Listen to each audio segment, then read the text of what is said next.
Vítajte pri počúvaní podcastu Play to Learn. Moje meno je Belinda Rašnarová a budem vás sprevádzať rôznymi témami, ktoré sa dotýkajú vzdelávania a hier. Dnes som sa rozprávala s Táňou Zacharovskou a Dankou Bubákovou, ktoré sú mojimi kolegyňami v Impact Games. Zaujímalo ma, čo všetko zahrňa ich práca, ako vyzerá proces tvorby vzdelávacej hry, ale aj napríklad to, čím sa líši tvorba hry v neziskovom sektore od tvorby hry v komerčnom hernom štúdiu. Poďte sa spoločne so mnou dozvedieť zaujímavosti zo zákulisia Impact Games v dnešnej epizóde. V bonusovej časti, dostupnej iba na gamifactory.sk, nám ďalej Danka s Táňou prezradia rozdiel medzi vzdelávacou hrou a gamifikáciou a zistíme aj, ako vyberať hry pre svojich žiakov a deti. Na začiatok by som sa chcela spýtať, že ako to celé začalo, ako sa hovorí, odkiaľ pochádzate, nejaký váš akože background. Ja viem, že sa obidve medzi sebou dlho poznáte, tak mi napadla taká vec, že možno by ste to mohli skúsiť tak akože sa navzájom predstaviť. Nie. Ja by som akože to by mohlo zaujímavé. To je také dozvedacia čo všetko o tebe neviem. Ale to by mohlo byť práve zaujímavé. Ale dobre, jasné, keď si s tým niekam bolo tak. Jasné. Dobre. Ale toto bol podľa mňa, že super príklad gamifikácie. Nemyslíš? Neviem. Dobre, ja by som povedala, že šokovej terapie. Dobre, tak nič, tak kľudne, Táni, začni s sebou.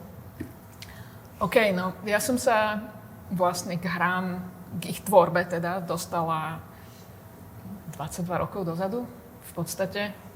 Takto na začiatku leta som vlastne začala robiť ako študentka ešte grafiku pre kedysi Cauldron, veľké to slovenské štúdio. A v podstate som sa od 2D, 3D grafiky cez tvorbu postav herných dostala k art direction a posledné roky ku game designu s tým, že sa špecializujem v posledných rokoch hlavne na dizajn vzdelávacích hier. No okrem toho učím.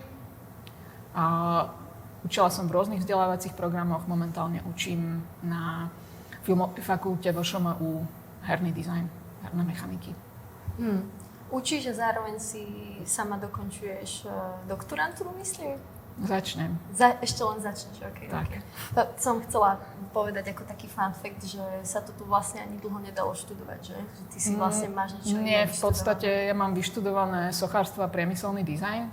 Dizajn je asi, tak sochárstvo bolo super na charakter dizajn a priemyselný dizajn celkovo na dizajnerské myslenie, čiže nemám pocit, že som študovala niečo, čo sa netýka mojej profesie, ale v podstate priamo sa to nedalo študovať až do pár posledných rokov. OK. Čo ty, Dani? To je mega krásne konzistentná odpoveď. Ja mám pocit, že už teraz tuším, že ja budem ten chaotický prvok, takže dúfam, že to zvládneme spolu. No, ja idem vlastne z filmového sveta, ale presne to je otázka, že keby sa volá, keď som ja vtedy riešila, že čo vlastne študovať a kde sa čo ma najviac posunie alebo približí k tomu, čo vlastne že túžim robiť. Keby vtedy existovalo školy alebo odbory, ktoré sú dnes, tak pravdepodobne by som išla študovať game design alebo nejaká kombinácia s artom. Ale teda v mojej dobe sa to nedalo, takže som išla na FAMU do Prahy študovať animovaný film, multimédia, film. A to bolo vlastne super pre mňa v tom, že ja vlastne síce robím celý život vizuálne veci, ale pre mňa je to akoby, ja som vlastne storyteller. To je proste akoby vizuálny storyteller. Takže v tomto mi ten film zase strašne veľa dal. A to je niekedy také akoby zaujímavé, že teraz som sa nedávno o tom bavila s bráchom, že svojím spôsobom ten job, čo teraz ja robím, tak akoby som si ho nie, že musela vymyslieť, ale vlastne človek to vlastne kreuje aj tým, že svojimi voľbami a skúsenosťami a tak ďalej. Je to také akoby zaujímavé. Čo možno, že to je zase trošku tá výhoda toho, že keď si vlastne pri tých v úvodzovkách začiatkoch toho priemyslu, v úvodzovkách hovorím naozaj, lebo proste to ide cez pár dekád a tak. No ale v podstate teda späť k tomu, že čo ja robím. Ja teraz robím art direction alebo v podstate už ako dlhú dobu a som vlastne zodpovedná za celú kompletnú akoby vizuálnu stránku projektu, takže pod tým je veľa vecí a je to podľa mňa že veľmi zaujímavá práca.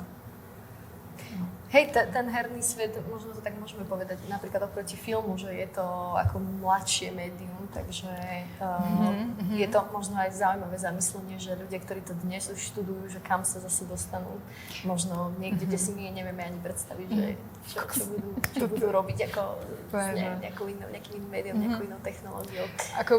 Prepáč, na toto, lebo to je že strašne exciting. A ja keď som išla študovať film, tak to bolo, že my sme tak ako presne, že snívali o tom, že wow, že keby sme tam boli, lebo to je taká svojím spôsobom najkreatívnejšie obdobie, keď to médium sa vlastne objavuje. Tak akoby, a vlastne v podstate mi sa to podarilo, pretože už som vlastne z toho filmu, tak začala som riešiť hneď interaktivitu, pretože to bolo to, čo mi vlastne, to je jediná vec, ktorá mi vo filme chýbala a to je to, čo vlastne v hrách je úplne že zásadný prvok. Takže teraz vlastne sa mi splnil sen, pretože ja som vlastne stále ešte pri tom objavovaní toho média alebo proste pri tej počiatočnej fáze, no. Podľa mňa. Tak povedali sme si teda, že tu máme Táňu ako hernú dizajnerku a Danku ako art direktorku, ale skúsme to ešte úplne, ak náhodou niekto naozaj sa dostal k tomuto podcastu a moc možno toho nevie o hrách alebo o tom zákulisí, ešte si to trošku rozložme, že čo to teda vlastne znamená. Art direktorka spomenula si, že vizuál a takže môžem to tak úplne laicky ako opísať, že ty to vlastne kreslíš tú hru, ty to navrhuješ, ako to bude vyzerať. No v podstate je to tak, že podľa toho, aký je veľký tím a aký je ten projekt konkrétny. Lebo sú malé projekty alebo malý tím, kde máš celý vizuálny tím je jeden človek a potom, áno, ty robíš vlastne všetko. Aj to vlastne nielenže nastavíš, aj si za to zodpovedný, ale robíš aj animácie, aj čokoľvek je treba, modeluješ, kreslíš, fotíš, absolútne proste všetko, UX, UI, ale potom sú obrovská škála, obrovský priestor a niekde na druhej strane máš tím, kde je 150 ľudí a ty si ten hlavný, ktorý je ten zodpovedný za to a tie týmy sa delia na animátorov, modelérov, ľudí, ktorí robia textúry, proste na veľmi špecifické časti, no. Takže ten art director je ten, ktorý je ten proste tam nejaký kreatívny, akože riaditeľ. Jasné. Nie riaditeľ, ale ten človek, ktorý je zodpovedný. Jasne, ako team leader. Hej, no. A u nás v podstate v Impacte, podľa toho, či robíme malý projekt, tak áno. Aj teraz napríklad sme robili jeden maličký projekt, kde vlastne som to všetko aj kreslila, Táňa to vymýšľala, hej. A potom pokojne aj povedz, ktorý? Pochválme sa. Ja som to chcela povedať a normálne lebo presne som sa zháčila, lebo my vždy máme nejaký pracovný názov, tak tú hru voláme a potom vo finálnej fáze sa tá hra nejak nazve. A teraz presne som sa na teba pozrela, že bože, ako sa volá tá hra. To je Spin Game. Príšerky. Finančné príšerky, áno, to je o finančnej gramotnosti pre deti. Takže presne to je spoločenská hra. No. Analogová. Takže áno, tu sme. A tam nebolo ani tak veľa času, ani ten rozpočet nebol až taký veľký, takže tam áno, tam som všetko aj kreslila, aj proste sádzala text, aj všetko. Čiže tu som akože oddelenie o jednom človeku. A potom napríklad Heritage, kde Heritage Quest AR. Áno, Heritage Quest AR. Naši poslucháči. To je zase zaujímavá hra, ktorá vlastne sa skladá, ale to Táňa povie viacej, lebo vlastne Táňa je game designerka, ale teda ja iba v skratke, že tam je viacero menších hier a každá tá hra je iná. Takže proste presne tam robíme s 3Dčkom, kde sa spolupracujeme s inými ľuďmi, veľmi šikovnými. Tánou Sleziakovou, pardon, ospravedlňujem sa. Týkame si všetci, takže to znamená ako Dano. Veľmi šikovná. Pozdravujeme Danku, teda ona tiež je z Impact Games a ona sa tej 3D grafike venuje. Hej. A je fakt super šikovná. Fakt. Veľmi sa teším, že sme spolupracujeme. No ale viac o tom asi povie Táňa, o Heritage prípadne. Alebo hlavne o tom hernom dizajne, hej, že dizajn, poviem si dizajn, tak si tiež predstavím v podstate prácu s nejakým vizuálom, ale teda v hernom dizajne je to o ničom možno inom. Nie, ani v priemyselnom dizajne to nie je len o vizuáli, je to v podstate navrhovanie a aj funkcionality systému. Podobne, samozrejme, že to súvisí s tým, ako to vyzerá, aby sa to dalo ovládať a podobne, ale aby sme v podstate, ten herný dizajner navrhuje celý systém, ako to funguje, ako sa to bude ovládať, ako sa to bude hrať. Vlastne navrhuje celý ten herný zážitok. Tam je veľmi to úzko prepojené s art designom a s art direction, ale v podstate ten dizajn sa dá zhrnúť do toho, že ako to bude fungovať, aký z toho budem mať pocit, ako sa to bude hrať. A vo veľkých firmách je to podobne ako pri tej grafike, tiež parketa niekoľkých ľudí s tým, že je tam ten lead game designer, ktorý je ako keby zase creative owner z tej hernej stránky, ale potom tam máme scenaristov, ktorí robia storytelling a máme tam level designerov, ktorí robia už veľmi špecifické časti a máme tam rôznych podľa toho, že čo to je. Čiže napríklad ak sú tam súboje, tak na to je špeciálny človek, ktorý rieši súboje v tej hre. Ak sú tam nejaké ekonomické systémy, zase máme niekoho, kto rieši to, aby to celé držalo pokope. Takže tak, no a u nás robím všetko ja. Tak, z tejto stránky. Áno. Máme teda v Impact Games malý tím, ale vôbec sa za to nehambíme, lebo ste super. Aké podľa mňa to je, že strašne zaujímavé robíte malo. A keď je ten tým dobrý, tak to je úplne, že wow. To je úplne úžasné. Inak by the way ma napadlo, keď si teraz hovorila, že povedala by si, že je to niečo také, ako napríklad režia pri filme? Áno. Áno.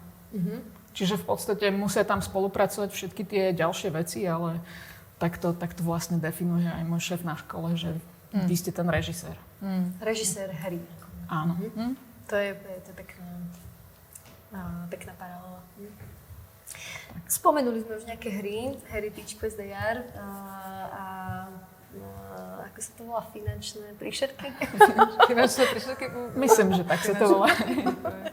Mali sme tam viacero alternatív, ako dosť kreatívnych a potom... Áno, ale veľakrát sa stane, že keď je to napríklad špecifický klient, takže v podstate nad niektorými vecami rozhoduje, že my dáme alternatívy, rozhodne klient. Takže... Ako toto bolo finančné príšerky boli s ktorou organizáciou?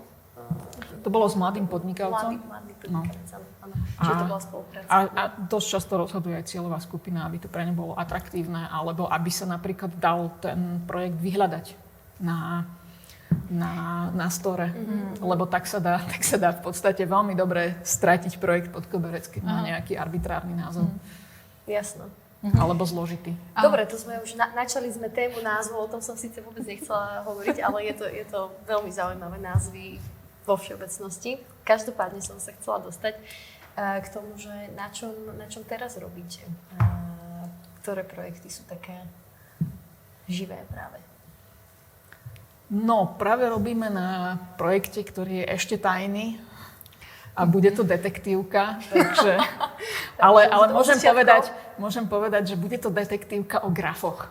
Budete sa tam učiť gramotnosť, čo sa týka čítania grafov a interpretácie, takže je to taký zaujímavý amalgám toho vzdelávacieho a zábavného.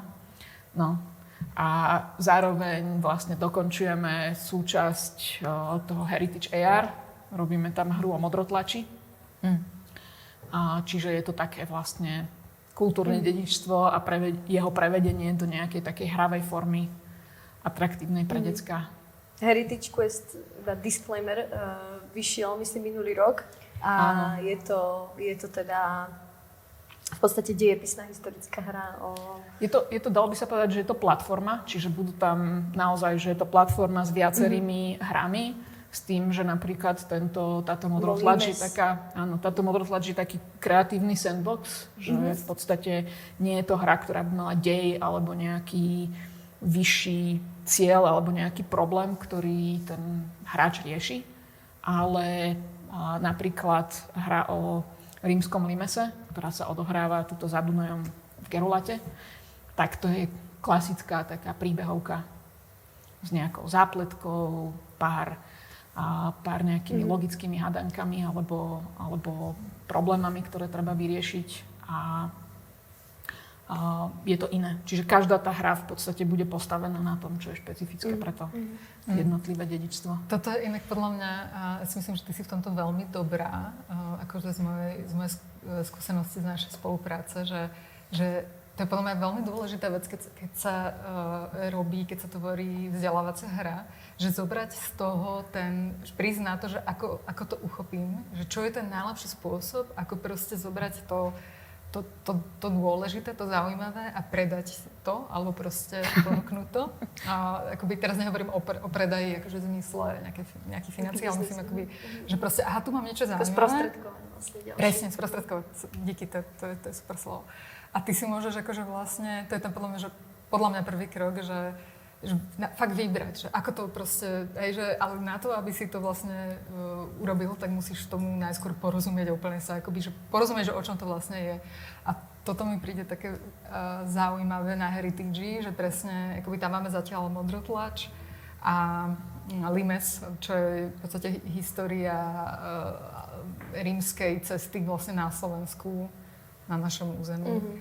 A vlastne Limes je príbehový, a Modrotlač je presne, že poďme byť kreatívni a poďme sa zahrať. A toto je podľa mňa že strašne dôležité, že vymyslieť, že toto je na tom to, čo chceme vlastne ukázať, že vlastne to Modrotlač je proste kreatívna a že je to proste nejaký prejav naozaj, že v tom, pre mňa napríklad, že v tomto boli naši predkovia rovnakí ako my, že proste oni tiež chceli sa prejaviť a chceli mať fajn aj oblečenie, aj akoby aj objekty. kvalitné, aj pekné. Že presne. Že pre mňa to takto, že to sa mi veľmi páči a myslím si, že toto je že strašne zaujímavé aj pre mňa napríklad na spolupráci s tebou, že ty hrozne dobre toto vieš. Ďakujem. Akoby, že toto proste, a tu je príbeh a tuto je proste tá kreativita. Vy urobiť akože esenciu toho najdôležitejšieho, čo z toho je a to použiť v tej hre. Super, tak povedali sme si trošku o jednej hre, Heritage Quest AR, ale odvtedy, to bolo minulý rok, tak odvtedy vznikli ďalšie 3, ak dobre počítam. A Danka povedala, ja som akoby v tomto hernom svete pomerne nová, ale Danka povedala taký zaujímavý postreh ešte predtým, než sme začali natáčať, že keď všetkým poviem, že vznikli 3 hry za rok, ešte možno v nejakom takomto našom neziskovom prostredí, takže že je to naozaj niečo, tak možno by si nám teraz aj na kameru do podcastu mohla viacej opísať, že prečo, ako. Áno, akože súhlasím, bol to fakt, že rok. Bol to rok, ktorý zase akože, aby som to uviedla na správnu mieru, nemyslím si, že to sa dá, alebo že je to zdravé to opakovať. Hej, že proste naozaj to bolo, že mnohom proste toho, že presne som aj spomenala, že som ako vlastne teraz v podstate akoby na plný úväzok v Impacte, ale skoro keby som bola na plný úväzok aj polovicu, lebo toho bolo naozaj že veľa, ale musím povedať, že to bolo super zaujímavé, naozaj, že vlastne každý z týchto projektov, prvé bola Kto je Helena, to je úplne, že je asi môj možno, že najobľúbenejší náš projekt, to bolo tak zábavné ho robiť a toto inak veľmi pomáha, podľa mňa veľmi, že to sme mali super tím a napriek tomu, že ten tím bol vlastne úplne, že maličký, tak akože to bola taká zábava tú hru robiť, ja som si to fakt akože strašne užila. Čo si môžeme predstaviť pod malým tímom? To je akože 3 kusy a projekt manažer. Čiže jeden programátor, jedna grafička, jedna game designerka. Super malý tím. Super a výborný výsledok za tým. Kto je Helena? Gamifactory SK. Kto je Helena, no. A fakt akože... Fakt sme si to užili, takže to bola Kto je Helena. A potom druhý projekt, ktorý tiež veľmi, akože zase veľmi špeciálny pre mňa, Romoji. A tam ten je vlastne taký akože príbehový a sú to naozaj akoby príbehy vlastne V podstate aj od začiatku sme sa o tom rozprávali, že chceme vlastne dať priestor a chceme vlastne vytvoriť priestor pre rozprávanie vlastne rómskych akoby príbehov, čo je podľa mňa veľmi, veľmi dôležité u nás v tejto dobe. A tým pádom ale tam išlo aj o to, že sme potrebovali aj my sami sa byť naozaj že veľmi citlivení a byť veľmi otvorení. My sami sme potrebovali hlavne počúvať bolo to s veľkou care. Proste sme sa snažili vlastne pri tomto projekte a to nás zase tiež akože stalo veľké množstvo energie, pretože nám vlastne na tejto téme záležalo. Ale výsledok je podľa mňa veľmi, ako mám tú hru veľmi rada. Ešte aby som to, priblížila, teda, že je to tiež príbehová hra o akoby takých troch detských kamarátoch a pojednáva sa tam o diskriminácii a predsudkoch, takže aj keď je to fiktívny príbeh, tak bolo dôležité k tomu prístupiť, tak aby to možno nikoho akože sa nejako nedotklo, alebo takto si to myslela? Akože nikoho alebo sa aby to bolo nedotklo. dobre vlastne komunikované, že ten message? Ja by som povedala, že takto, lebo to je príbeh vlastne o kamarátstve.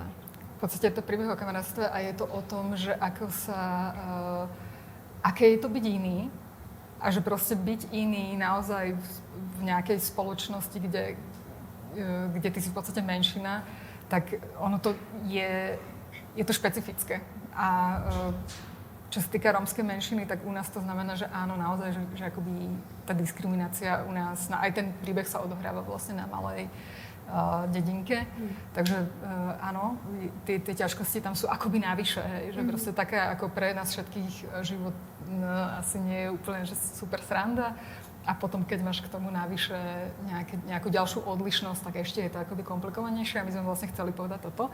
A zároveň sme chceli povedať, že to nie je ani nič akože extra špeciálne, lebo ľudia často, keď sa bavia o takýchto témach, tak veľakrát akoby aj by radi niečo urobili, ale vlastne nevedia.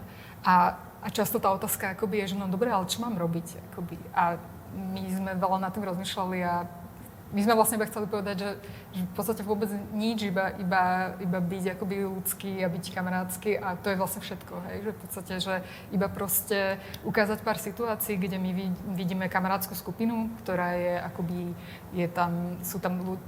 máme tam dvoch chlapcov s rómskym pôvodom a dievča, ktoré akoby nemá rómsky pôvod a oni sami idú cez nejaké proste situácie a tým, ako v podstate my ukazujeme tie situácie, toto sme sa snažili vyvažovať, že aby boli aj realistické, ale aby to nebolo dosť traumatické, aby to bolo proste, že my fakt chceme ukázať to, že ako vlastne spolu môžeme cez tieto situácie ísť, ako sa máme podporiť a to je vlastne to, čo tá hra chce povedať, že akože v podstate, že spolu.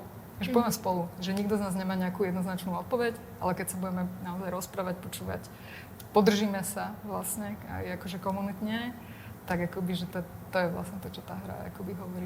A to že nechceme sa nikoho dotknúť, no, akože my sme chceli podporiť toto. My sme chceli podporiť to, že poďme spolu a že áno, nie sme všetci rovnakí a v niečom sme rovnakí a v niečom máme iné skúsenosti a takže nič nejaké absolútne prevratné tým nehovoríme. Ale ľudia na to reagujú celkom, že sme sa niekoho dotkli, evidentne. Jasné, je to stále palčivá téma, ale tak s tým ste asi určite počítali.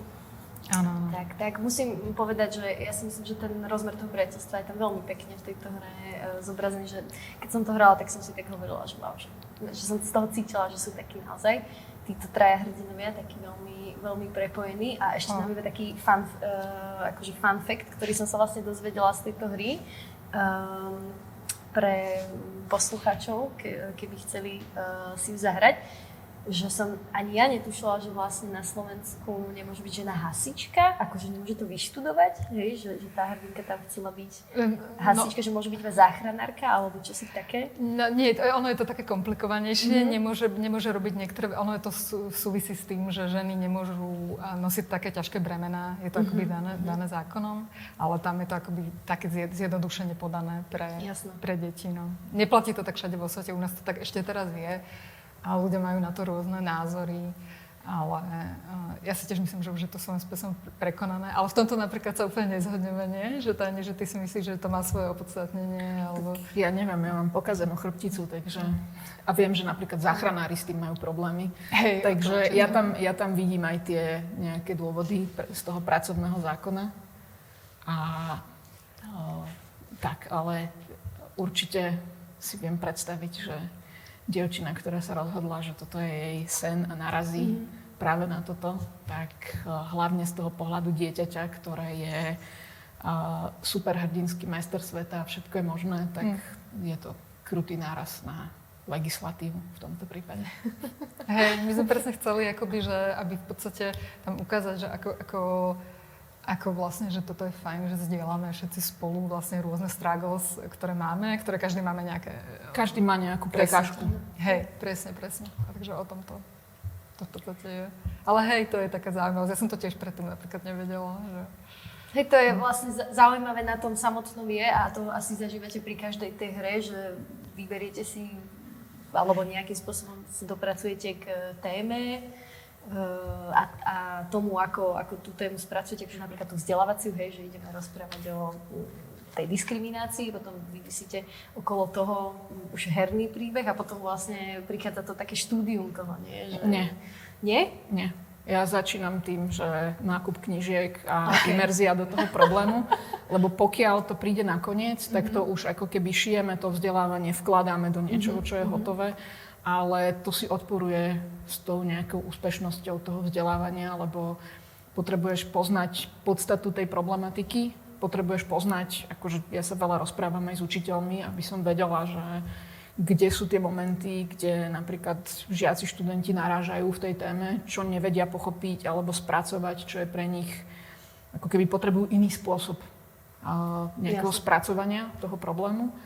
A to je jedna stránka a druhá stránka je to, že naozaj treba ísť od podstaty veci. A ten dizajn toho herného zážitku je ako keby...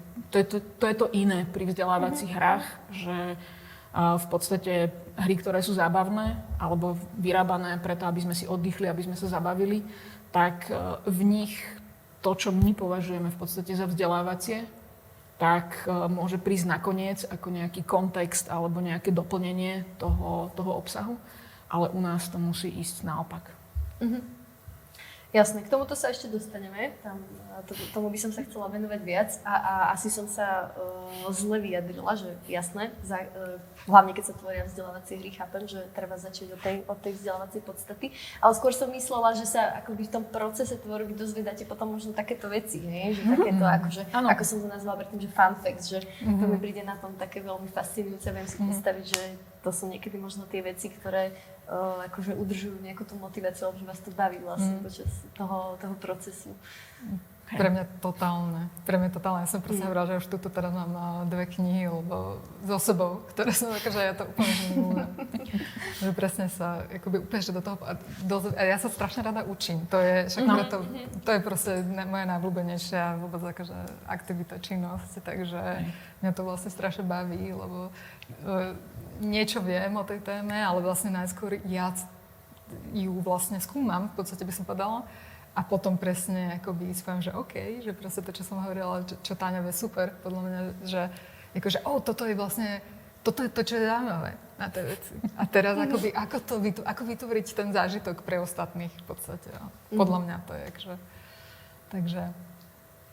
No. Aby som nás vrátila naspäť, kde sme začali v tejto otázke, začali sme sa rozprávať o tých 3 hrách, také, ktoré vznikli tento rok. A teda hovorili sme o Kto je Helena, o Romoji a ešte sme nespomenuli Chia, čo je skrátka pre Chicken Intelligence Agency. Tak Táni, predstavila by som ešte tak ako túto hru trošku? V podstate Chicken Intelligence Agency je hra o kritickom myslení a o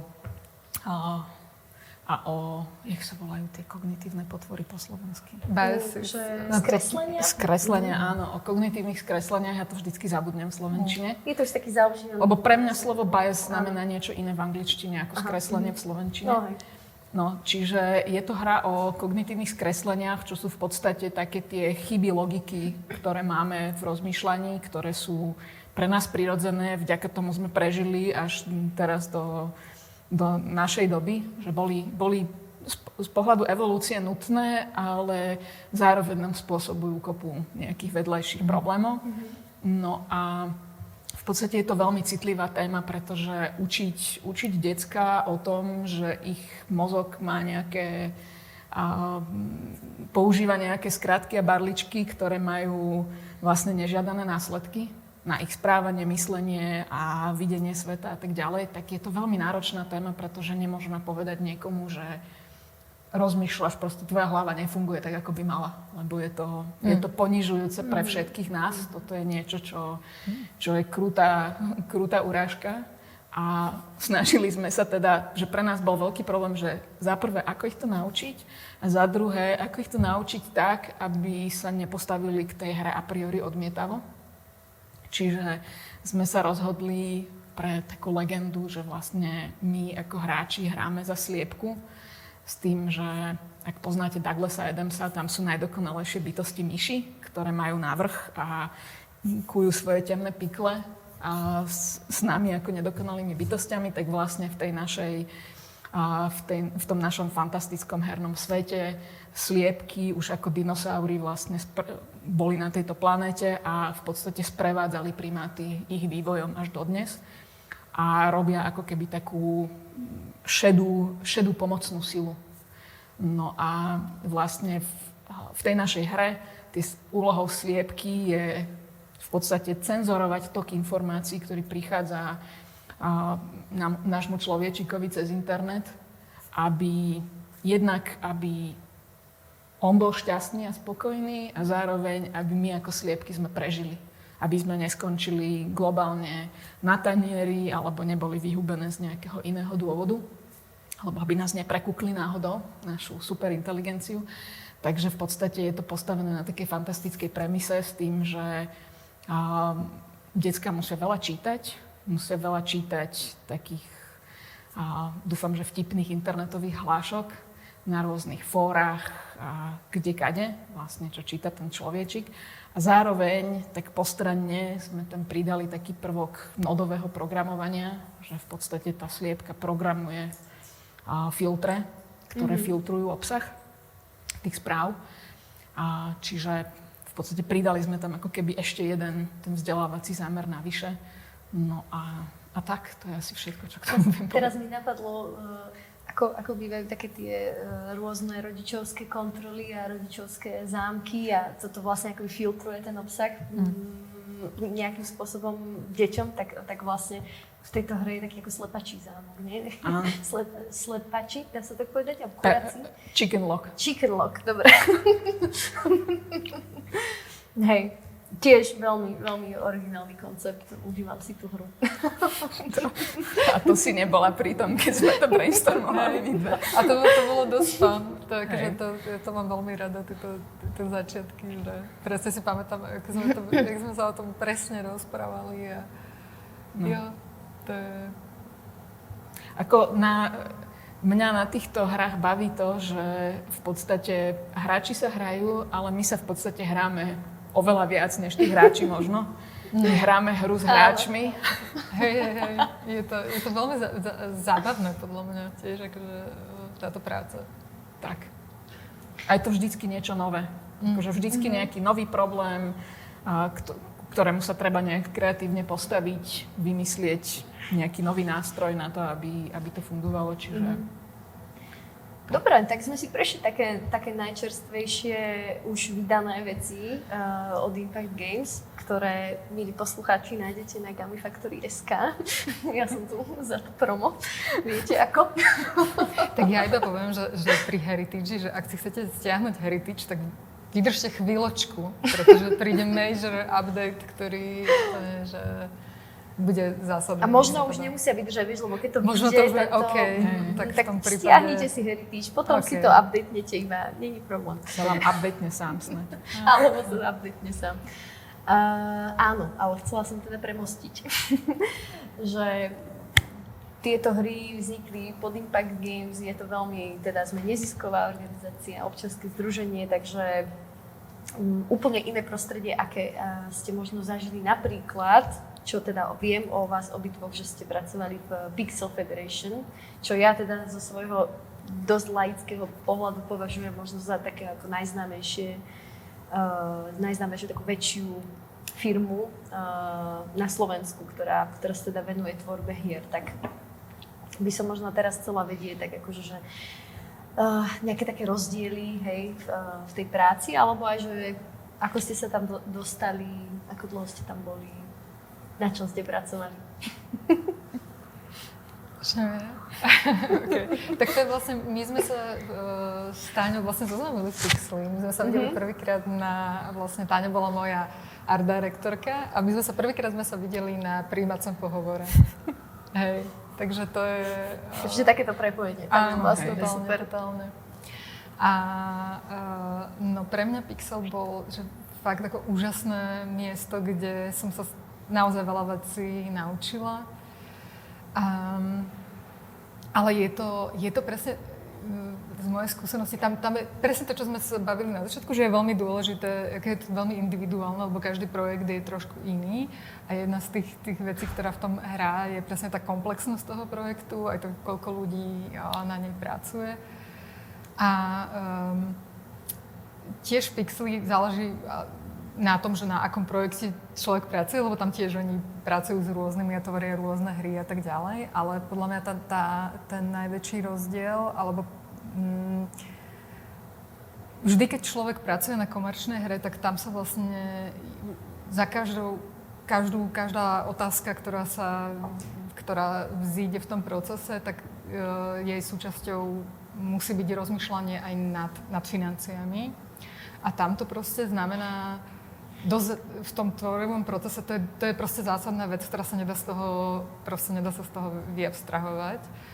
A zásadne ovplyvňuje tú tvorbu tej hry.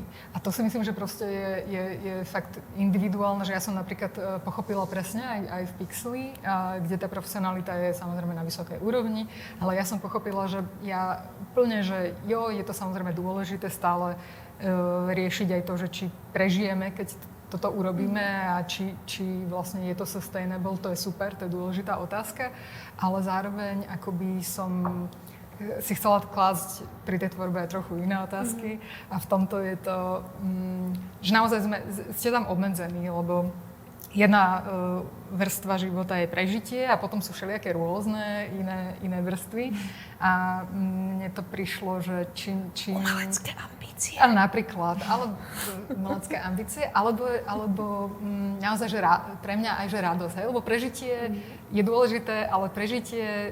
Predstavujem tú pyramídu teraz. Inak to je ale zaujímavé, že presne ono to v skutočnosti podľa mňa tá Maslowová pyramída nie je úplne, že pyramída, ono je to skôr také že komplexné nejaké jazero. A pre umelcov je to dosť často slovenský rozhlas.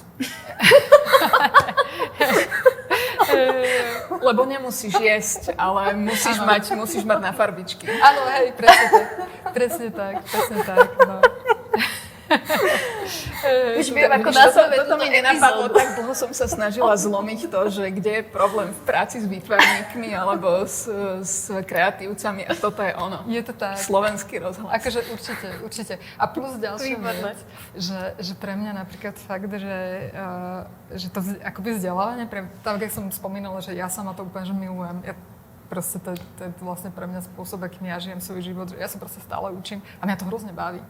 A toto vlastne samozrejme, keď si akokoľvek je super tá firma, že naozaj Pixel je super a majú tam super kultúru a super ľudí a naozaj, ktorí sú vysoko profesionálni, tak tam pri tých komerčných projektoch to vzdelávanie naozaj nemôže byť na prvom mieste, lebo skrátka to tak je ani tvoje ako osobné vzdelávanie. Teraz myslíš, že ani nie je to vzdelávanie? Osobné áno, lebo potrebuješ, aby tí ľudia boli na špičke svojich možností, schopností, technológií a tak ďalej, alebo v rámci nejakej optimalizácie pracovných procesov. Hej, ale pri tom projekte, že napríklad vždy rozmýšľaš nad tým, nad čím v prvom rade rozmýšľaš. Keď my robíme v Impacte, alebo proste robíme vzdelávaciu hru a robíme napríklad modro tlačí, tak na prvom mieste pre nás je, aby proste akoby sprostredkovať niečo.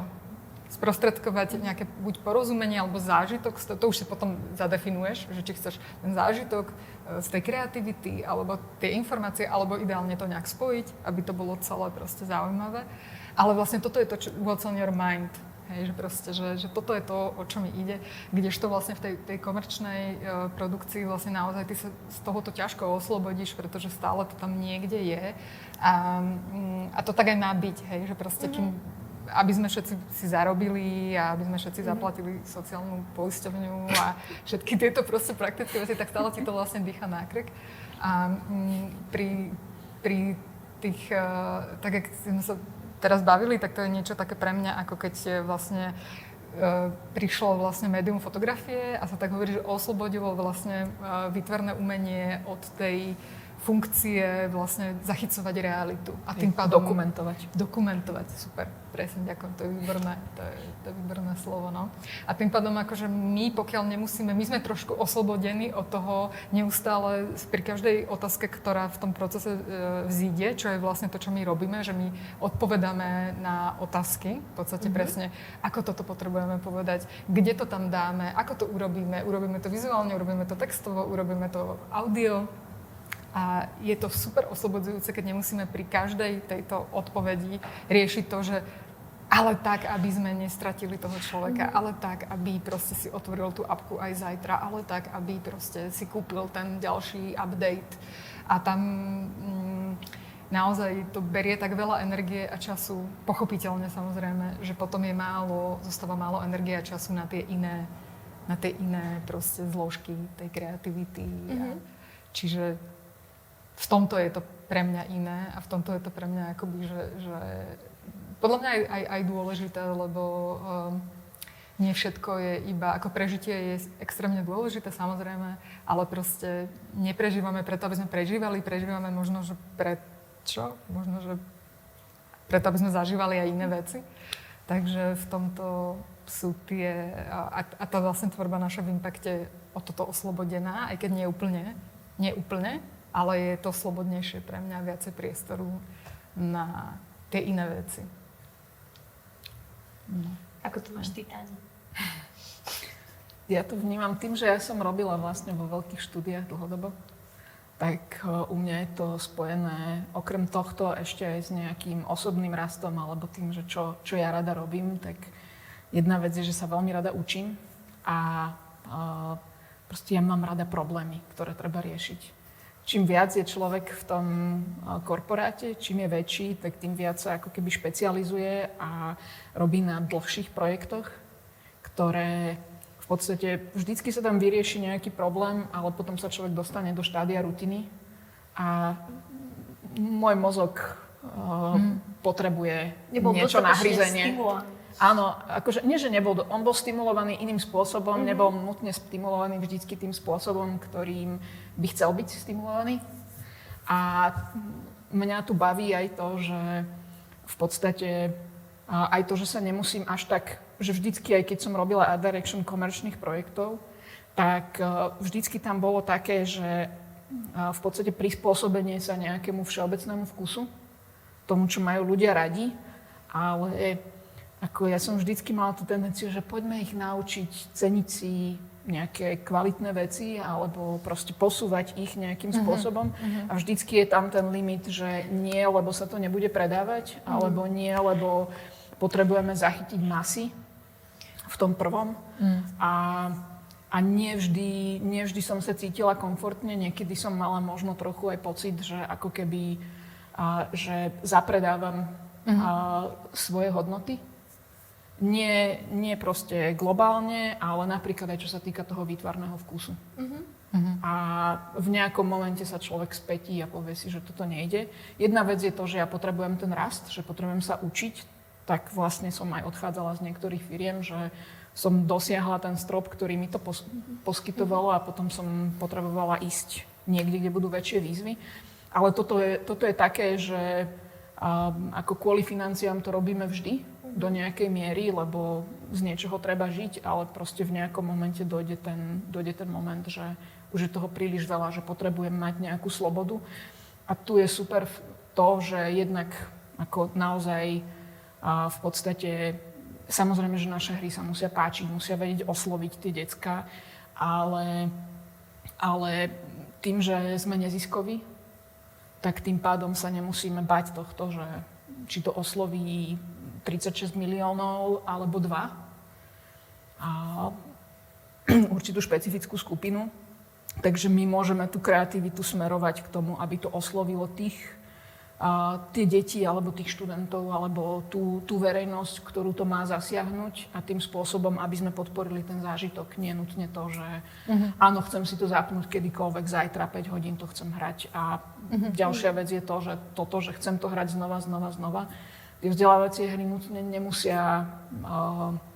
nemusia sledovať ten diktát toho, čo voláme retencia, čiže to, ako sa nám vracia hráč. Niekedy to posolstvo tej hry alebo ten vzdelávací obsah je taký, že naozaj stačí, keď si to zahrá raz a potom sa o tom porozpráva s niekým. A proste je to také jednorazový zážitok a je to v poriadku. A je v poriadku kľudne, keď to nechce zapnúť znova v niektorých prípadoch. Nie naše hry, nutne, ale sú také hry, kde je to úplne OK. Čiže tak. Môžem ešte iba k tomu, že strašne tak, že super povedané a úplne, že keby som že iba prakticky napríklad príklad, presne sme sa bavili o či, tak akože nám to vlastne umožňuje, aj keď nie sme úplne že závislí len od vlastne tých ziskov, ktoré získame vlastne z hráča akýmkoľvek spôsobom, alebo tých je viac, tak vlastne my si môžeme dovoliť väčšie riziko a byť viac akoby skúšať aj nové veci. Pretože často ten model, a naozaj teraz nehovorím o tých väčších štúdiách, ale pri tých menších štúdiách alebo menších projektoch, alebo proste naozaj, že ten overený model je, že vyslovene robíme kopie. Toto funguje, je ten veľký obrad. To mi napadla aj taká podotázka, že pri tom, čo si hovorila, že si možno musela akože obmedziť aj nejaký svoj vkus, kvázi. Takže či pri týchto nejakých komerčných štúdiách alebo pri konkrétnych projektoch existuje možno aj nejaký taký akože už vizuálny kánon, ktorý je proste overený, že to funguje a moc sa z toho nevychádza, neexperimentuje? Experimentuje sa, ale tie hry sú takí tí outliery. My ich voláme, že sú níšové, alebo sú aj umelecké hry. A je to... Indie? Nie nutne indie znamená, že si nezávislá na publisherovi, vyslovene na producentovi, na nejakej agentúre, ktorá ti môže diktovať napríklad to, že to má vyzerať nejako, lebo to je v jej portfóliu. Ale čo som chcela povedať? Že teda tie, ktoré sa trošku vymykajú, sú outliery? Áno, sú to outliery a sú špecifické. Ako teraz ma napadajú dosť také bojové hry, ktoré sú veľmi špecifické, alebo nejaké platformery, ale v podstate, alebo sú aj hry, ktoré sú game designom veľmi špecifické. Napríklad taká Journey. To nie je hra, ktorá by oslovila proste obrovskú skupinu alebo nejakú proste široké publikum.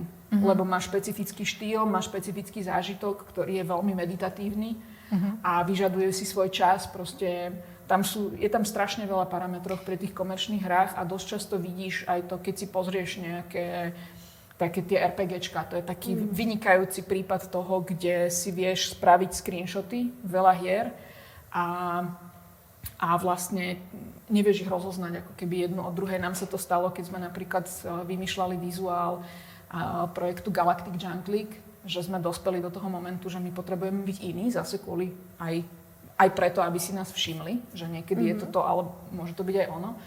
A tam sa nám dokonca stalo, že sme sa rozprávali o tom, že nejaká mechanika je v nejakom projekte a nevedeli sme si spomenúť ani len na meno. A keď sme sa snažili to opísať, tak sme zistili, že opisujeme 5 produktov, ktoré sú de facto rovnaké. Ja by som k tomuto ešte povedala takú vec, že ono to súvisí aj akoby s psychológiou vlastne toho device-u, na ktorom tú hru hráme. Že proste túto veľmi, napríklad, že hry, ktoré hrávame na mobiloch, tak tie sú veľmi, veľmi silne ovplyvnené celým, akože, celým systémom. Vlastne keď dnes niekto napríklad robí, že UX, UI, čo je user experience a user interface, to je vlastne... ovládacie prvky. Presne tak. A či už je to v apkách, alebo je to v hrách, tak ono sa to... Čiže mobil versus počítač, povedzme? Hej, a teraz napríklad, keď si zoberieme mobil, hej, a tak tam bol tak obrovský vývin, a že tam to je v podstate, ako keby sa tvorila alfabet, proste naozaj, že abeceda. A je to proste, a zároveň ľudia sa to veľmi, veľmi rýchlo učia, pretože je to niečo, čo v podstate má fungovať bez rozmýšľania. A čiže tým, ako sa tie produkty tvoria, tak oni v podstate, tak ako sa začalo veľmi, povedzme, rôznorode, tak sa veľmi rýchlo vlastne tie produkty začali približovať, pretože čím menej človek potrebuje rozmýšľať nad tým, čo robí a ako to tým urobí. Tým ovládaním vlastne. Presne tak tým je to v podstate jednoduchšie pre ňoho, je to menej energie v podstate na to spotrebuje.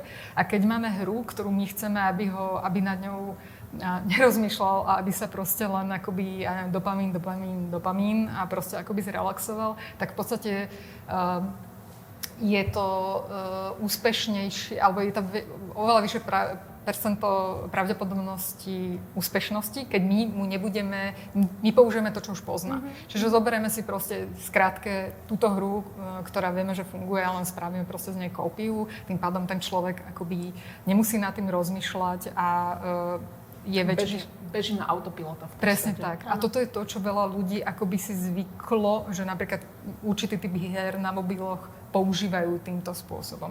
A potom, čo to vlastne pre nás znamená, pre mňa to je niečo, čo napríklad, že je aj etická otázka, hej? Že častokrát, aj presne ako ty si hovorila, že proste určité dizajnové kompromisy. Pre mňa to bola aj etická otázka, že častokrát sa mi proste nechcelo dávať svoje vedomosti do toho, aby som riešila otázku, že OK, proste poďme vlastne akoby spôsobiť to, že ten človek akoby, že zneužijeme jeho vlastne slabé miesto na to, aby sa vracal, ale robí mu to dobre? No. To je otázka, ktorú si každý musí zodpovedať sám. Pre mňa napríklad bola odpoveď, že I don't think so. Ale vlastne prakticky to pre nás znamená napríklad to, že my nemusíme robiť 400 kópiu, my nemusíme toto riešiť, čiže my napríklad si môžeme dovoliť urobiť niečo také, ako je Chia, čo je, že úplne iné ovládanie. Úplne akoby zvláštny koncept, kde sa v tom slova zmysle zvláštny, že proste sa tam spájajú takéto veci. A proste my tým, že vlastne si môžeme dovoliť stratiť toho hráča, ktorý to otvorí, pozrie sa na to a povie si, že Ježiši Kriste, ja to teraz neviem vôbec, čo sa tu deje. Nemám na to tie 4 bunky alebo 2 megajouly energie, aby som sa to naučil. Tak potrebujem si sadnúť do auta, ktoré má volant. Áno, presne. Hej. To nie je kritika vôbec hráčov, to je skôr akoby také, akoby, že analýza to nejakého toho trhu alebo proste nejakej tej tvorby. Takže v tomto je to zase také akoby fajn, že my toto nám to umožňuje, že väčšie riziko, že proste vyskúšame a teraz tým pádom, akože, čo je tiež zaujímavé, že ono sa to potom vracia aj do tej komerčnejšej tvorby, že my to vyskúšame a teraz z toho, čo my sme vyskúšali a ďalší iní tvorcovia, tak tam sa už to nemusia skúšať tie komerčné štúdia, čiže oni si z toho zase môžu potom zobrať akoby a tuto sa otvorila nová cesta a tým pádom to nie je všetko úplne, že na jedno brdo a nevznikajú, alebo je to stále širšie, povedzme, dajme tomu, že je to taká zaujímavosť možno. Hej, musím povedať, že keď som prvýkrát ešte bola Chicken Intelligence Agency iba akože v testovacej fáze, sa to ku mne dostalo. Čo mám robiť? Ja nerozumiem, čo tu robím, čo tu robím v tejto organizácii. Ja absolútne nerozumiem tomu, čo mám robiť. Bola som z toho chvíľu zúfala, ale je to presne tak, akože dobrá analýza v podstate tej psychológie za tým správaním s tými technológiami, že od toho mobilu. Mali sme tu aj, už som sa rozprávala s Mišom Božíkom, psychológom, o tom používaní technológií a o tom, aké je to celé rýchle. A chcem povedať iba to, že že vlastne hneď som bola nastavená na to, že ťuk a hrám. Ale nie, vlastne tam už som musela rozmýšľať akoby iba pri tom, aby som pochopila, ako sa to hrá. Že na to vlastne ani ja, ako nie je úplne nejaký veľký hráč, že nie som zvyknutá, ale presne, že tým, že je to hra určená nie pre masy primárne, tak je to v poriadku a je to super. Je tam taký zvláštny fenomén toho, že v angličtine sa to volá captive audience, že vlastne bežne je to, že ten hráč to musí chytiť, skúsiť a keď to dokáže hrať na autopilot, tak ide ďalej, hej, že nemusí vyvíjať to úsilie. My trošku máme tú výhodu, nie úplne, my tiež chceme, aby sa to hráčom hralo prirodzene, aby na to prišli čo najrýchlejšie, ale trošičku máme vlastne tú cieľovú skupinu takých rukojemníkov tej situácie, že idú sa učiť, vedia, že sa idú učiť, tak je tam väčší, aspoň trochu predpoklad toho, že sú pripravení na to, že na toto budeš musieť vyvinúť nejaké úsilie a že ťa chceme naučiť niečo nové a iné. Takže sú takí otvorenejší. Ako pre mňa je to trošku zvláštne, lebo ja keď som vyrastala, tak každá hra bola úplne iná. Vtedy sa skúšalo, takže my sme boli tie opice v tom laboratóriu, ktoré dostali niečo úplne nové, bez návodu na použitie, bez ničoho. Proste sme to pošťukali, skúsili sme, naučili sme sa a overili sme si, že OK, tak pokus omyl nevyšlo, skúsim niečo iné. A teraz ako keby tí hráči spohodlneli z môjho pohľadu. No. A my sme ako keby trošičku zase nie úplne a nie je to, že nemusíme mať zábavné hry alebo plynulé ovládateľné hry alebo niečo, ale môžeme si dovoliť zase trošku pritlačiť na tie opice, aby skúšali. Opice, akože ja som tiež, aby ste vedeli, ja mám aj firmu, ktorá má v sebe opicu, čiže ja sa k tomu priznávam úplne. Jasné. Presne, ako si povedala, Danka, že akoby ten komerčný svet s tým neziskovým sa môže aj v tomto doplňať, hej, že keď máte akoby tú príležitosť v tomto prostredí posúvať pomaličky, alebo iba trošku akože tú hranicu, tak potom možno nakoniec ten komerčný svet si z toho môže tiež jedného dňa niečo zobrať. A zároveň, ak niekto z našich poslucháčov bude teraz hrať nejakú našu hru, tak si tiež môže povedať, že aha, jasné, že je to v poriadku, že to nechápem za sekundu, že to pochopím až za tých 10 sekúnd, lebo sa idem učiť, hej, a môžem si tak nastaviť vlastne akože svoju myseľ na to. Hej, to je niečo také, ako presne, že keď idem čítať nejakú vedeckú fantastiku, tak možno, že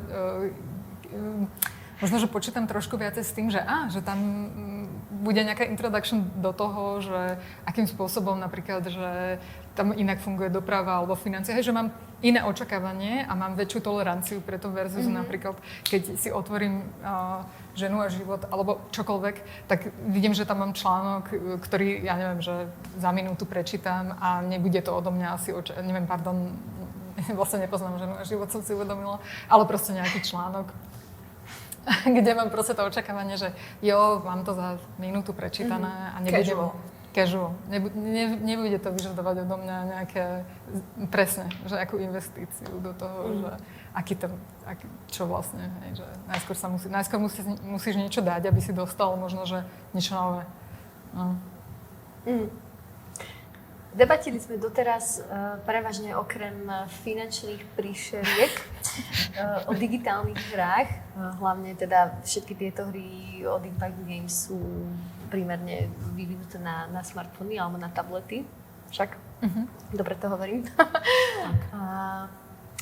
Chcela by som sa dostať ale aj k stolovým hrám, lebo aj také, aj vy máte skúsenosť ako s tých tvorbou, tak hej, aký je akoby rozdiel možno aj v tom využití, ale aj v tej tvorbe? Také špecifika to. Čo sa týka tých stolových hier, tak ja by som sa radšej vrátila k tomu klasickému názvu spoločenské hry, pretože to je pre mňa to kľúčové. V podstate pri spoločenských stolovkách je ten najdôležitejší aspekt tá spoločenská interakcia medzi hráčmi. A tá v tej situácii je úplne iná, ako keď sa hrajú decká nejaké onlineovky spoločne. A je to ten najväčší rozdiel pre mňa medzi digitálnymi hrami a tými spoločenskými hrami, pretože z môjho pohľadu sú digitálne hry také viac introvertné. Väčšinou si môžem vybrať single player mod, väčšinou je to v podstate, aj čo sa týka vzdelávania, tak tie videohry alebo digitálne hry sú super v tom, že mám tam svoj čas na to, aby som pochopila, čo sa deje, aby som si hlbala, aby som sa v tom hrabala nejakým svojím spôsobom, ktorý mne vyhovuje. A naozaj tie stolovky spoločenské hry sú o interakcii, čiže práve teraz máme tú špecifickú situáciu vytrhnutú z reality, kde je bezpečné skúšať nejaké interakcie. Alebo hrať sa na niečo, hrať sa na nejakú situáciu, overovať si nejaké možnosti, získavať mäkké zručnosti, ktoré v niektorých hrách sa áno naučíme, aj v tých digitálnych, ale je to vlastne ten trenažer, sú obyčajne tie neherné postavy, ktoré sú aj tak fiktívne, čo tiež vie byť super, ale tá tímová práca alebo naopak nejaká súťaživosť, vyjednávacie zručnosti, dohadovanie sa na nejakých riešeniach, tak to je veľmi špecifické pri tých stolovkách. A tam by som možno naviazala rovno na testovanie, že kým pri digitálnych hrách testujeme vlastne s jedným hráčom vždycky a môžeme ich brať ako vlastne aj pri tom testovaní ako naozaj proste jeden celok, jednu situáciu, tak pri tých stolovkách je to dosť často aj o nejakej skupinovej dynamike, o tom, ako sú vybrané teda tí účastníci, tí hráči a čo majú medzi sebou, ako spolu súťažia, na akej úrovni sú voči sebe, napríklad aj v tom, čo vedia, čo nevedia, alebo ako sú komunikatívni. Čiže pre mňa je to niečo úplne iné, čo je neporovnateľné asi. To je veľmi zaujímavé, lebo ja tiež presne sa takto na to dívam, že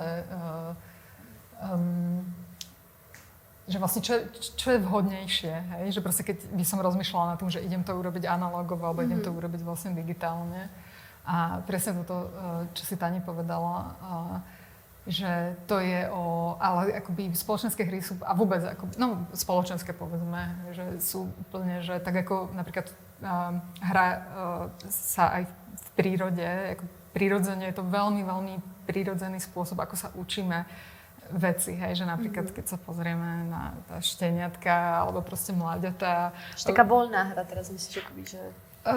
akákoľvek hra vôbec, akoby hra, hej, že oni sa učia napríklad, že malí vlci, hej, sa učia útočiť vlastne tým, že sa hrajú medzi sebou a učia sa napríklad aby boli nepozorovaní, hej, a vyskakujú na seba a proste je to zábavné, pretože im to pomáha prežiť. A čím sú lepší v tej hre, tak tým potom je vyššia pravdepodobnosť, že budú úspešnejší vlastne v tých skilloch, ktoré sú zásadné pre nich akoby v živote. Takže prečo to hovorím, tak mne to príde napríklad presne, že spoločenské hry, tak akoby vedia byť podľa mňa úplne že úžasné, preto sa často používajú akože doteraz ako samozrejme na rôzne účely, ale že ako icebreaker, hej, že proste je to niečo, čo nám umožní proste s nejakými pravidlami mať nejaký spoločný zážitok a to, že máme nejaký spoločný zážitok je super zbližujúce. Je to úplne také až magické, že to funguje na nejakej inej úrovni, než akoby iba čisto racionálne, podľa mňa. A aj vlastne ako teambuildingová záležitosť, lebo sa naučíš spracovávať konflikty alebo nejaké nepríjemné situácie v tej skupine tak, aby tá hra pokračovala. A v podstate sú to také simulácie. Čiže aj na to spracovanie to majú nakoniec aj tie vlky. V podstate si trénujú tú svoju hierarchiu alebo zvládanie konfliktov. Takže proste to sa udeje tu v bezpečnom prostredí. Niečo sme sa naučili, ale potom sa to celé zabalí, zametie pod koberec, lebo to bola fikcia. A môžeme ísť vlastne ďalej do bežného života. Chytila by som sa ešte toho, čo si povedala pred chvíľou, Danka, že hej, že mám nejaký nápad na hru a teraz rozmýšľam o tom, že či to spracujem do spoločenskej hry alebo digitálne, že to mi príde zaujímavé. Chcela by som na to odpoveď, ale ešte ti poviem, že prečo, lebo sa nám viackrát stalo, keď sme boli z Impact Games napríklad na nejakom trhu a tam na tom trhu sme prezentovali hlavne spoločenské hry. Prišli rodičia, povedali sme im, že okrem spoločenských hier máme aj digitálne a viacero z nich povedalo, že prečo by sme mali chcieť svojim deťom dať aj digitálne hry, keď máte spoločenské, hej, a samozrejme za tým bola tá motivácia toho nedávať im technológia tak, čo všetko je pochopiteľné, ale pýtam sa túto otázku, pýtala som sa to už myslím práve aj Miša Božíka, že hej, prečo by sme možno mali akože chcieť kvázi obidvoje, v čom je lepšia, na aký účel je lepšia spoločenská hra, na aký digitálna v niečom. No, podľa mňa to sú dve akože otázky, lebo že prečo by sme mali chcieť, je to, že pre Boha prečo nie, pretože my už či chceme alebo nie, nech máme akýkoľvek názor na social media a vôbec akoby digitálne svety alebo vrstvy proste nášho fungovania, oni tu sú. Takže keď sa s nimi nebudeme využívať všetky prostriedky na to, aby sme sa naučili. To je ako keby si povedalo, že prečo by som mal svoje dieťa učiť plávať. No, ako dobre, keď ho nenaučím plávať, ono sa aj tak bude nejakým pravdepodobne stretovať s masami vody a keď ho naučím plávať, tak ho to opäť môžem naučiť bezpečným spôsobom a pomôže mu pripraviť sa lepšie na tie situácie, ktoré budú súčasťou jeho života. A samozrejme, nemusím to robiť, môžem to odignorovať a potom on sa to môže učiť možno, že iným spôsobom sám a tak ďalej, ale keďže som rodič, tak predpokladám, že sa snažím ho, že využijem každú príležitosť. A to samozrejme neznamená, že každá hra je vhodná pre každé dieťa, ale to je potom už o tom, že vlastne presne tam do toho vstupuje ten rodič a vyberá, alebo presne sa zaujíma o to a tiež to môže byť ako čokoľvek iné forma zblíženia. Hej, ja som to možno, prepáč, som to až tak úplne neupresnila, ale možno akože na vás som mala tú otázku z toho hľadiska, že čo sa dá zažiť v spoločenskej hre, čo sa nedá v digitálnej a naopak. Hej, že... To presne chcem povedať. Na to chceš presne odpovedať. Áno, tak. Že tá spoločenská hra je naozaj sociálna udalosť, je to zároveň aj performance sociálny, pretože ja hrám teraz a vy to všetci vidíte. Nejakým spôsobom spolu súťažíme. To je aj pri kooperatívnych hrách je tam nejaký ten aspekt toho súťaženia proti niečomu. Ale napríklad, čo sa týka učenia, tak nie vždy je to súťaživé alebo to verejné prostredie najlepším prostredím na to, aby ja som sa niečo učila. To je jedna vec. Čiže na niektoré veci potrebujem naozaj svoj priestor a svoj čas a nepotrebujem, vlastne keď sa učíme, tak sa potrebujeme učiť aj tie zlé veci. Potrebujeme zlyhať a na tom sa učíme. Keď zlyhávam v spoločenskej hre, všetci to vidia, som všetkým na výsmech. Pokiaľ je tam nie práve najlepšia atmosféra, tak to nemusíme spracovať, môžeme. Môže to byť veľká sranda a môžeme sa pobaviť, ale nie každý na toto reaguje úplne bez újmy, by som to nazvala. A vlastne tie digitálne hry sú do veľkej miery simulácie, ktoré by boli príliš komplexné na nejakú spoločenskú hru, kde všetci musia mať pozornosť, človek nemá čas 4 hodiny rozmýšľať nad tým, ako idem vyriešiť tento hlavolám, alebo ako nastavím ekonomiku svojho mesta, alebo transport v tom meste.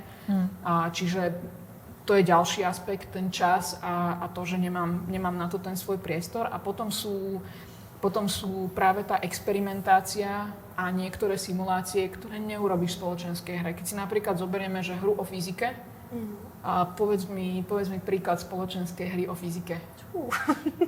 Neviem si to predstaviť, ale môžem ti takto dať do radu hry, ktoré sú o fyzike, kde si to vyžaduje vyslovene kreatívnu experimentáciu, pokus omyl.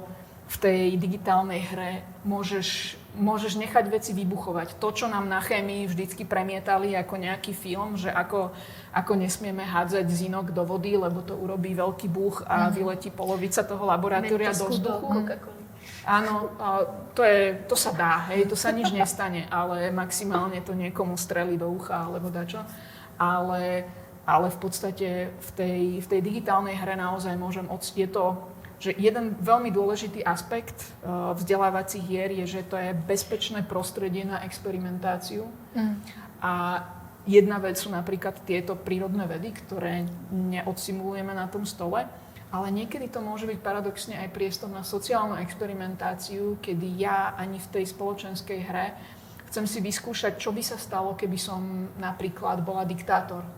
Alebo proste spravila niečo, čo je amorálne. Lebo aby som sa to naučila, tak ja potrebujem vidieť, aké to bude mať následky. A keď to urobím v tej spoločenskej hre, nech urobím, čo urobím. Mne sa osobne stalo, že sme hrali divadlo, kde ja som bola ten zloduch a spolužiaci, ktorí ma poznali, ktorí so mnou bývali, tak okolo mňa chodili ako okolo proste niečoho Dr. Jekyll, Mr. Hyde, kedy to vybuchne. V tej hre si to môžem vyskúšať, nikomu sa nič nestane. Ja vidím, čo spôsobujem, naučím sa na tých svojich, nazveme to, že chybách alebo slepých uličkách, tá hra mi dá okamžitý feedback a nemá to spoločenský následok. No a potom je ešte jedna vec, ktorá je naozaj ten môj čas a moje tempo. Tá spoločenská hra veľmi často skončí tak, že rodičia to nakúpia, dieťa sa chce hrať a nemám čas. Je to tímová hra, nič, neprebehne žiadna hra. A tým nechcem povedať, že kupujte deckám digitálne hry, aby ste od nich mali pokoj, to rozhodne nie, ale budú sa môcť učiť svojim vlastným tempom alebo hrať sa svojim vlastným tempom bez dozoru. A teda bez takého toho helikopterového dozoru teraz. Určite by rodičia mali robiť nejakú selekciu tých hier, ktoré dieťaťu dovolia hrať sa, už len kvôli tomu, že tam môže byť nejaký obsah, ktorý tomu konkrétnemu dieťaťu nemusí vyhovovať po psychologickej stránke napríklad. Ale niekedy naozaj potrebujeme svoj čas, svoje tempo a svoj súkromný priestor na to, aby sme sa učili niektoré veci. Môžem ti na to iba zareagovať, lebo proste strašne normálne, ako si povedala, že no, že napríklad, že povedz mi príklad spoločenskej hry o fyzike a ja si hovorím, že zaujímavá výzva. A tak som si vedela, že ako by som to robila a si hovorím, že escape room. A teraz, lebo escape room je podľa mňa spoločenská hra, ktorá môže byť o fyzike, nemusí byť, ale vo všeobecnosti. A teraz presne, ak sa ťa jedna časť môjho mozgu sa počúvala a druhá si hovorila, že OK. A teraz aký je rozdiel proste medzi escape room, proste, že o čom to je pre tých hráčov versus keby som urobila hru o fyzike pre jednotlivca. A toto je podľa mňa odpoveď na tvoju otázku, alebo v tomto presne, že v escape room je strašne, je zásadný ten zážitok proste toho väčšinou, že áno, ale riešime spolu.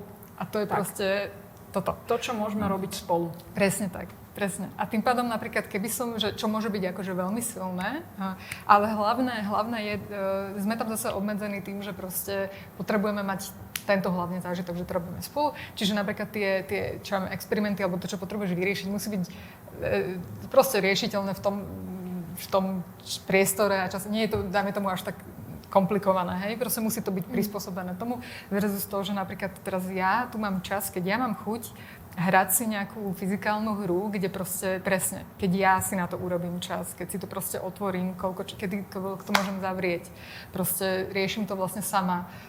Je to proste úplne o niečom, naozaj nie že úplne, ale proste to, čo tam je, to, čo sa najviac rozvíja, alebo čomu je venovaný väčší priestor, tak to je trošku iné. Že to akoby... A napríklad sa dá použiť aj v niektorých prípadoch také tie komplikovanejšie strategické hry, ktoré sú spoločenské. Tak dochádza tam k takým momentom, že choďte na pivo, choďte na obed, choďte si pospať, ja tu pol hodinu budem dumať nad tým, že ako si preloždelím zdroje a čo si kúpim. A to nie je veľmi dobrá situácia spoločenská, že tá trpezlivosť tam napríklad nie je a to isté je napríklad, keď pokus omyl skúšam prísť na tú istú vec dookola, kým to nerozlúsknem, tak všetci ostatní odídu preč, lebo to nie je tá situácia. Čiže spoločenské hry vynikajúce na spoločenskú interakciu a soft skills, komunikáciu a naozaj riešenie vecí spolu a tiež na nejakú vytváranie súdržnosti alebo utužovanie nejakých vzťahov a aj zvládanie napríklad nejakých svojich emócií, ktoré sa týkajú spoločnosti. To je veľmi dôležité v spoločenských hrách. Človeče, nezlob sa, je vzdelávacia hra. Počúvali ste podcast Play to Learn, ktorý pre vás pripravila vzdelávacia platforma Gamifactory v spolupráci s Univerzitou Cyrila a Metoda v Trnave. Pre prístup k bonusovej epizóde a k ďalším dielam sledujte naše sociálne siete alebo navštívte web www.gamifactory.sk. Ďakujem, že ste sa rozhodli podporiť tvorbu podcastu Play to Learn. Dúfame, že vás táto epizóda inšpirovala k novým prístupom vo vzdelávaní.